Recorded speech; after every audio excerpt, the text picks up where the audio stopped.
요한계시록 읽기에 키워드는 무엇일까요?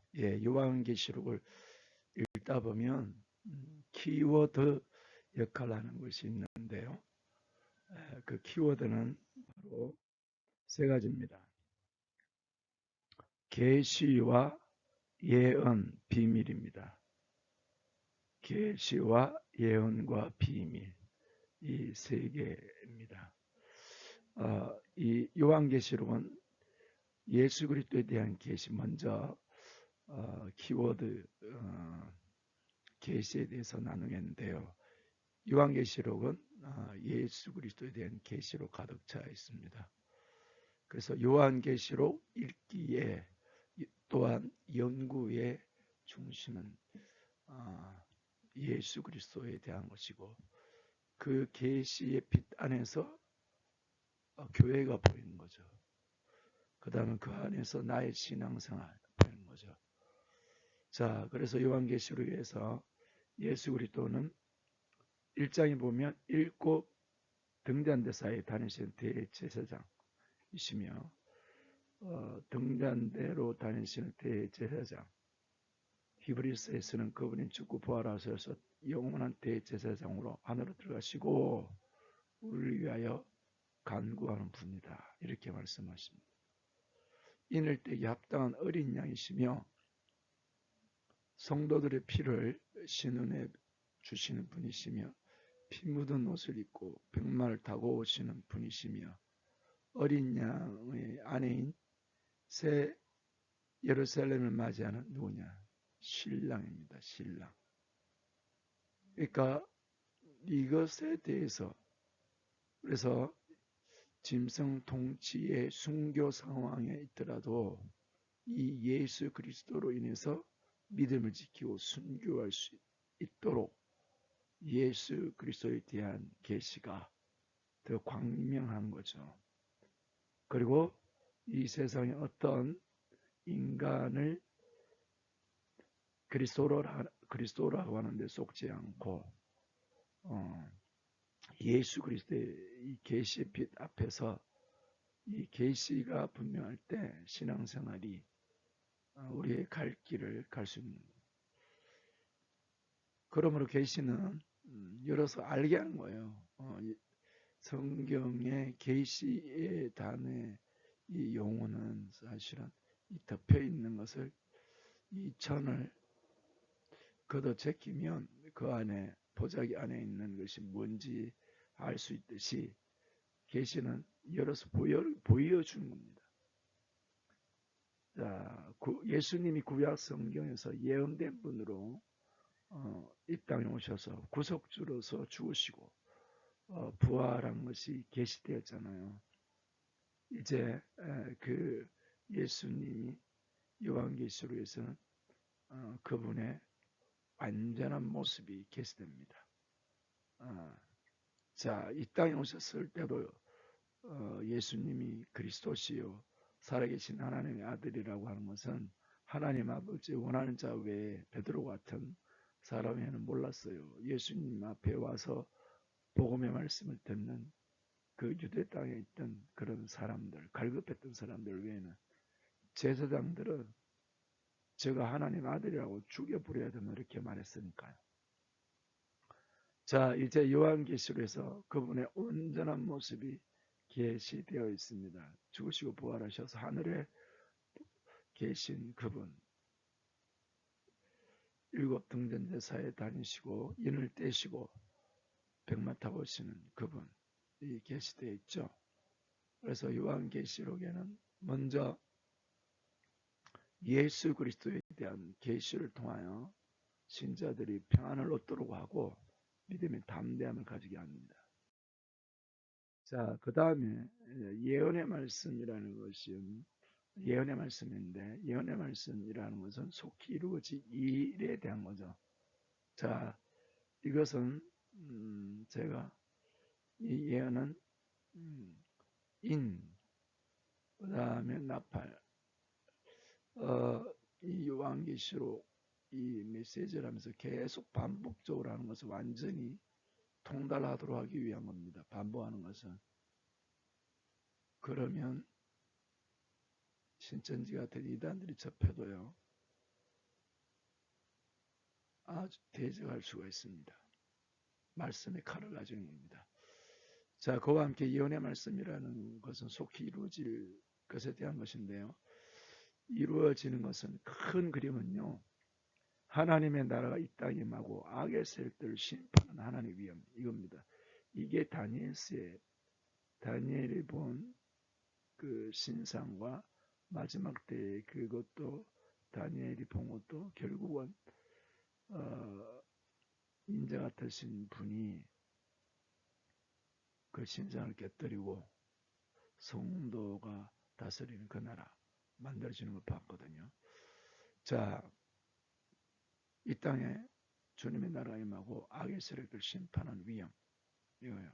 이 구약에 있는 바로 하나님의 신정, 하나님의 통치, 하나님의 신정, 하나님 통치의 핵심 개념입니다. 악을 멸하는 거, 하나님 나라가 임하는 거. 그리고 고난 가운데 믿음을 지킨 성도들을 향한 분명 보상. 이게 다니엘서와 이사야서 구약에도 이 개념 보상. 이것이 예언의 뼈대입니다. 뼈대. 인과 나팔과 대적.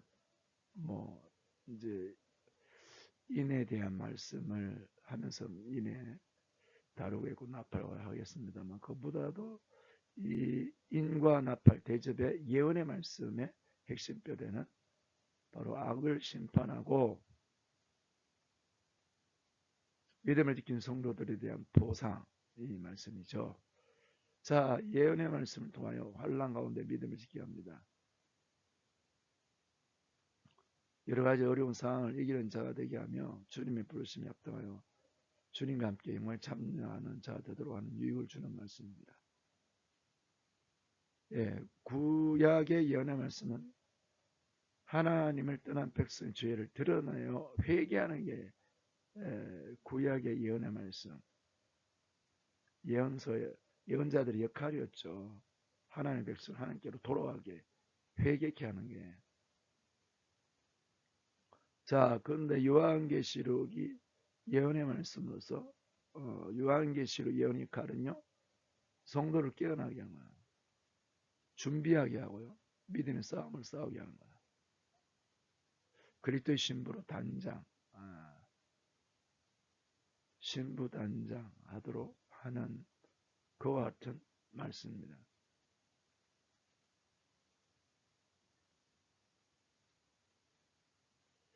자, 이 예언의 말씀. 그 다음에 비밀에 대한 부분입니다.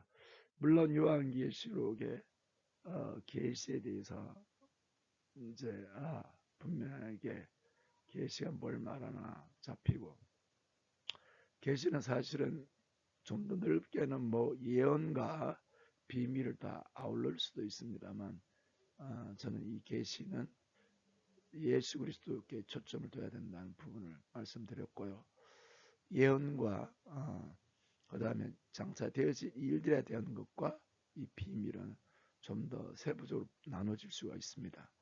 자, 요한계시록의 키워드의 세 번째 이 비밀은 숨겨진 것이 아니라 알 수 있게 드러난 뜻입니다.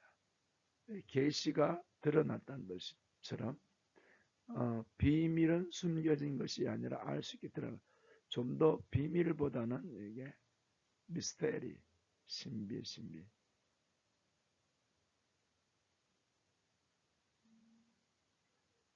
그래서요, 이것은 말씀을 깊게 상고하는 자들에게 알게 되는 말씀이에요. 그리고 요한계시록은 이게 시줄과 계시의 시줄과 비밀의 날줄과 또 그 사이에 또 예언이 이렇게 서로 쌓여 있어요. 계시와 비밀과 예언이. 봐요. 1장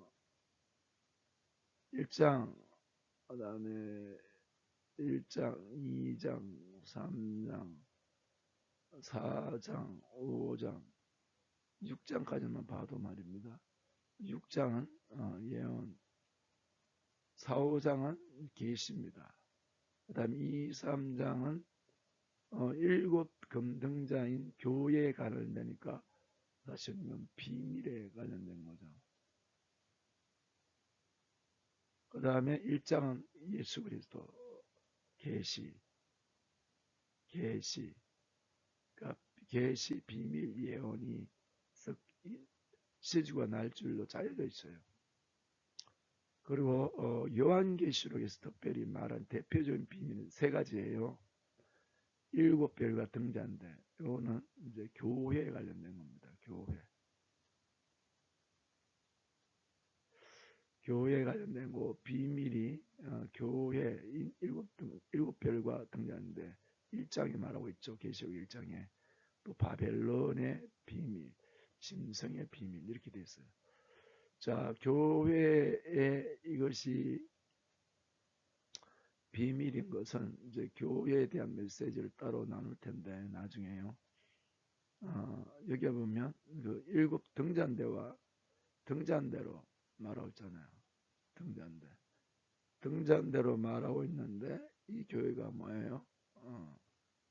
나중에 보면 새 예루살렘이에요. 새 예루살렘. 근데 이 교회가 나중에 뭐가 되냐? 음료로 또 타락합니다. 그러니까 등잔대 역할을 해야 될 교회가 새 예루살렘이 될 건가 음료 될 건가 헤이븐 여인 이렇게 나오잖아. 그러니까 읽어보면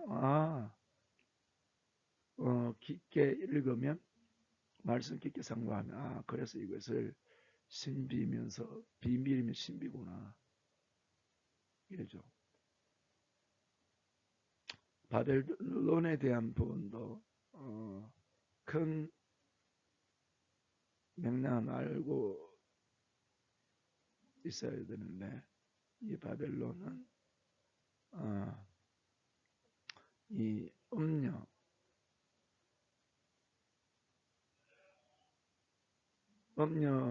이 음료는 시작이 바벨, 니무롯의 바벨 여인 숭배 사상 시작해서 이것이 음료. 이거 그 다음에 여기에 연결되어 있는 게 로마 캐톨릭. 이것도 역사 속에 니무롯이 건설한 이 바벨 성이 나중에 이 로마 캐톨릭의 여인 숭배 사상이 들어가서 로마 캐톨릭 사상이 되고 음료 역할을 하게 되는 거.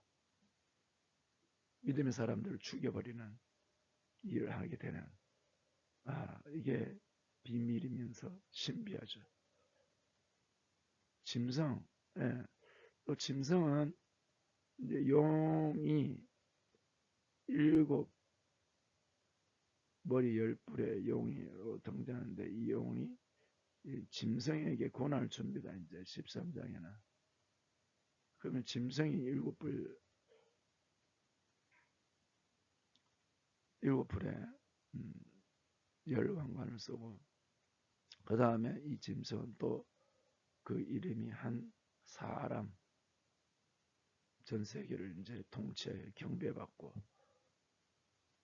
이렇게 되면 이거는 굉장히 바벨론에도 역사 속에 바벨론의 역사 속에 바벨론이 종교의 바벨론으로 둔갑되는 거 비밀 속이는 거짓 그 다음에 교회가 예수님이 성령을 약속하는 성령을 받는 초대교회 이후에 이제 우리에게서는 종교교회과 지금의 현대교회까지 이렇게 흘러와 앞으로의 또 교회의 모습까지 이렇게 되고 그 다음에 여기 짐승은 보면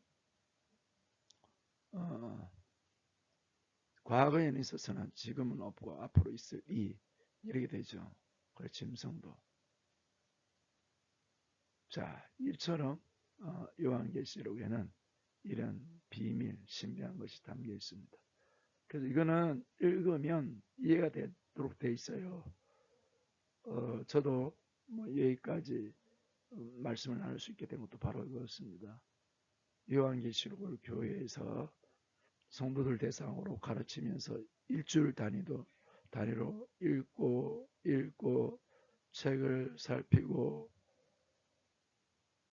하다가 이제 요한계시록에 대해서 나름대로 정리가 된 거죠. 자, 뭐 결론입니다. 그래서 요한계시록은 역사의 알파와 오메가이신 분이, 그러니까 요한계시 큰 그림이 이겁니다. 악의 세력을 멸하고 그간 교회를 통하여 교회, 하나님의 영광의 목적인 새 예루살렘을 완성한 지를 보여줍니다.